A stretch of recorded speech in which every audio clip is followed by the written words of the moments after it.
আসসালামু আলাইকুম। তো সকাল সকাল আপনাদের জন্য নতুন একটা ব্লগ নিয়ে আসছি।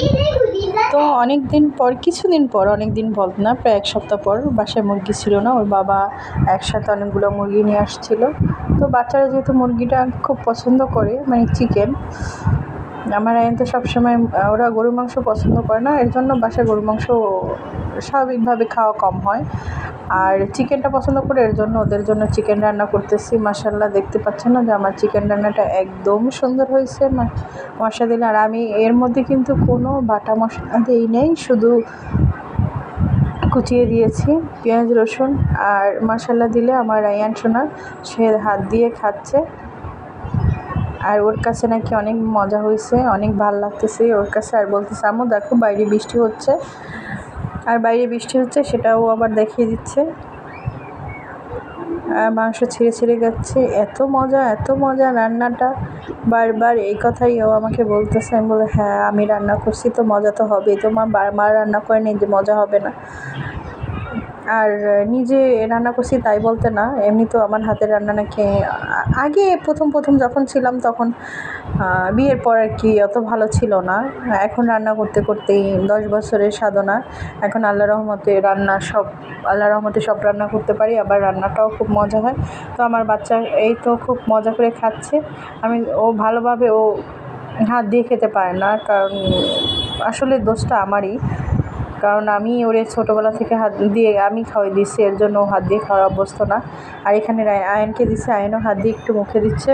আমি দুজনকে একসাথে দেই যেন ও দুজনেই হাত দিয়ে খেতে থাকুক, আর না খেতে পারলে তখন আমি খাই দিই।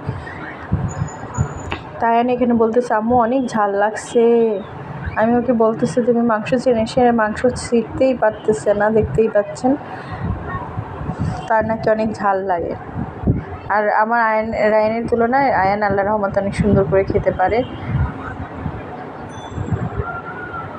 সে লাইক দিছে, আপনাদের সবাইকে লাইক করতে বলছে। তো এখন আমি নিচে, বিকেলবেলা আয়ান অনেক কান্নাকাটি করতেছে, সে রেডি, রায়ান নিচে খেলতে গেছে, এখনও বলতেছে যে আমিও যাব। তো চলুন আপনাদের নিয়ে যাই। এই বাসার নিচে এখানে অনেক বড় একটা মাঠ আছে। আর এই তো দেখছেন, এই যে সামনে একটা ভ্যান গাড়ির মতো একটা ছোট একটা দোকানের মতো, এখানে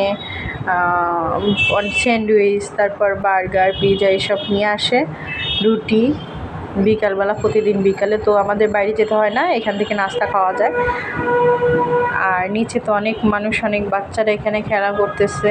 এই যে ছোট্ট একটা পুষ্কর বোনের কোলের মধ্যে থেকে এখান থেকে এই দোলনা এই করতেছে। আমার আয়নে এইখানে উঠে, তো স্বাভাবিকভাবে আমি যখন একটু লোকটা কম থাকে তখন এই স্লিপ খাওয়াতে উঠাই, তা না হলে এর আগে উঠাই না, কারণ আয়নের যেহেতু একটু প্রবলেম আছে, তার জন্য আর কি একা একা যখন থাকে, তখন কেউ না থাকে তখন উঠাই দিই, যেন কারোর সাথে ধাক্কা না লাগে বা পড়ে যেয়ে ব্যথা না পায়। এই যে ছোট্ট একটা পুষ্কুসোনা, সে একা একা দোল খেতেছে। আমি বলতেছে, আমি একটু উঠি মা, সে বলতেছে, না আন্টি আমি উঠবো। বাচ্চা মানে কথা বুঝতেই পারছেন, ওদের কাছে যে কারোর সাথে শেয়ার করতে চায় না অনেক কিছু। তো পরে আমি আয়নকে নিয়ে বললাম যে, বাবা তুমি এখানে ঘোড়া আছে, এই ঘোড়ার মধ্যে উঠো। তো আয়ন এখানে উঠছে, ও এখানে আসলেই এইটার উপরে উঠে। সে বারবার বলতেছে, আম্মু আমার অনেক খুশি লাগছে, আর তুমি নানার মতো দেখ সবাইকে হাই দিচ্ছে।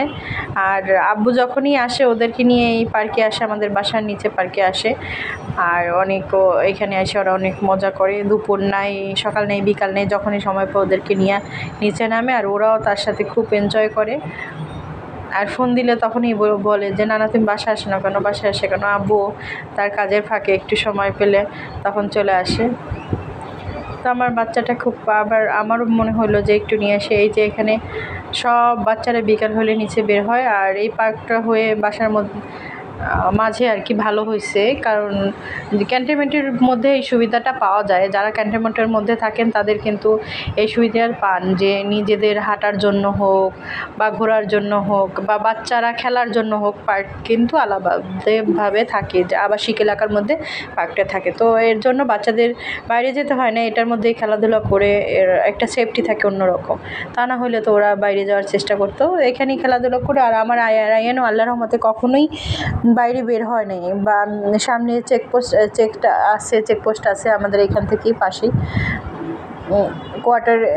কোয়ার্টারের ঘেরাও দিয়ে সামনে আছে। তো ওইখানে কখনোই আমি রায়ানকে সবসময় বলেছি, বাবা তুমি এখানে কখনোই যাবা না, ওদিকে যাবা না, তুমি যখন খেলা করো শুধু এই মাঠ থেকে, এই পার্কের এখান থেকে খেলা করবা, ওদিকে যাবা না। আর ওর বাবা কিন্তু আমাদের থেকে ওর অফিসের কাছে কিন্তু একদম কাছেই, আমার বাসা থেকে দেখা যায় 1 মিনিটও লাগে না। তো ওখানে ক্যান্টিন আছে, ওর বাবা যখন যায় তখন সে ওকে নিয়ে যায়, কিন্তু ও কখনোই, আল্লাহর রহমতে আমার বাচ্চাটা এত ভালো, সে কখনো একা একা কখনোই ক্যান্টিনে যায় না, বা অন্য বাচ্চাদের সাথেও যায় না। তাই তো দেখতে পাচ্ছেন ছোটো বাচ্চারা খুব মজা করতেছে, অনেক এনজয় করতেছে, মেয়েরা এখানে ঘুরে ঘুরে করতেছে, তোদের সময় ভালোই কাটতেছে আলহামদুলিল্লাহ। আমার ভিডিওগুলো ভালো লাগলে চ্যানেলটা সাবস্ক্রাইব করবেন, আমার সাথে থাকবেন, বেশি বেশি কমেন্ট করবেন, শেয়ার করবেন।